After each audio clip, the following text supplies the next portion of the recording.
Pakistan air force हथां भारतीय जहाज़नि जी तबाही चीनी हथियारनि बाबति आलमी सतह ते बहस छेड़े छॾियो आहे। पाकिस्तान ऐं भारत में थियल ताज़ी जंग सालनि ताईं ओलह जे हथियारनि जी भेट में कमज़ोर सम्झियो वेंदड़ चीनी हथियारनि जी सलाहियत बाबति सॼी दुनिया में नओं बहस शुरू थी वियो आहे। पाकिस्तान तरफ़ां चीनी साख़्त वारे J-10C वेढ़ाक जहाज़नि ज़रिए हिंदुस्तानी हवाई फ़ौज जे 3 जदीद फ्रांसीसी राफ़ेल जहाज़नि समेत 5 भारतीय जहाज़नि खे किराइण वारे क़दम सॼी दुनिया खे हैरान करे छॾियो आहे। जंगी जहाज़ किरण ते भारत पंहिंजा चप सुभी छॾिया आहिनि, पर हुन हवाई चक्रीअ बाबति राफ़ेल ठाहींदड़ कंपनी डासो एविएशन जा शेयर्स किरी पिया आहिनि। अमरीकी रिसाले ब्लूमबर्ग मूजिबि हिन हवाई चक्रीअ खां पोइ चीन में J-10C ठाहींदड़ कंपनी जी शेयर्स में 55 अरब युआन याने 7.6 अरब अमरीकी डॉलरनि जो इज़ाफ़ो थियो आहे। J-10C जहाज़ ते लॻल चीनी साख़्त जी PL-15 एयर-2 एयर मिज़ाइलनि जी कारकर्दगी बि दुनिया जे ध्यान जो मर्कज़ बणिजी वई आहे। अमरीकी रिसाले मूजिबि भारत जहाज़ किरण वारनि ख़बरुनि खां पोइ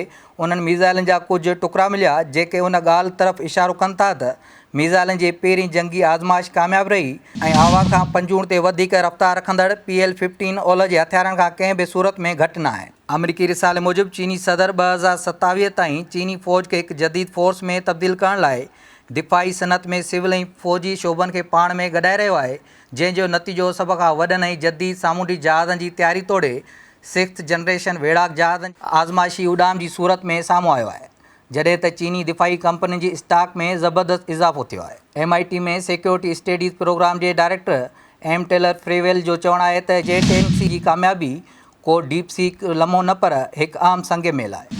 हुन चयो त असुलु अहमियत इन ॻाल्हि जी आहे त हाणे हक़ीक़ी जंगी हालतुनि में चीनी टेक्नोलॉजी जी सलाहियतुनि जी ख़बर पइजी रही आहे। होॾां J-10C जी कारकर्दगी ते रुॻो पाकिस्तान ऐं भारत जूं ई नज़रूं न हुयूं, पर ताइवान बि J-10C जी सलाहियतुनि जो गौर सां जाइज़ो वठंदो।